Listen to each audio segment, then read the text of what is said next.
Well, I just left the House floor and I voted against the so-called stimulus package. Obviously, it's not going to stimulate anything other than the growth of big government. It looks like it will not be difficult to pass. The Democrats have the vote. One thing I can say about the Republicans, they have stuck together and they've given some good speeches. To me, it's just a shame they didn't start talking like this and voting like this about 8 years ago. Then we'd be a lot better off. But anyway, they're doing the right thing right now and they're opposing it, and to me that's very good. But you know, one thing in this particular bill that nobody seems to be talking about is the increase in the national debt. They increased the national debt by $789 billion, almost a trillion dollars. And now the national debt limit is over $12 trillion. But this day and age, people are just spending this money and hardly even thinking about it. They deal with trillions like they used to deal with billions. So it means a lot of trouble down the road.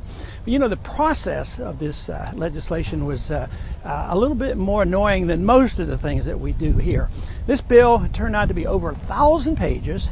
My staff had no chance to read any of it until 12:30 last night, which means that somebody would have had to step all night reading it, which would have been impossible because there was no complete version, no printed version.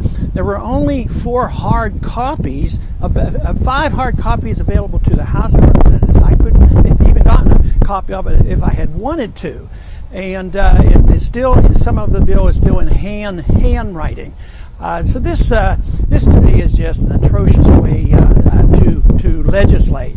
And another part of the process that annoys me to no end is that I know many of you have heard about what was in the bill, and I could get more information from the news than I could from my staff or the staff of the committees.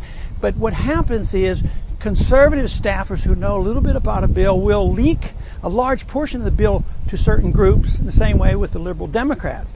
There's only about 20 people in the whole Senate and the Congress who really deal and know anything that's going on, but outsiders actually get an opportunity to look at this before we get it. So it is an atrocious way to legislate, but I guess that's appropriate. They're doing atrocious legislating, and what they're doing is to be atrocious, running up the debt like this and printing the money and just placing this burden on the American people. But quite frankly, this cannot be helpful to the economy long term. This is doing exactly what they've been doing for many, many decades, and the reason we're in this mess. Someday, though, I think the American people will wake up out of necessity, because the bankruptcy of the country is at our doorstep, and the destruction of the dollar is the thing that will finally wake us up.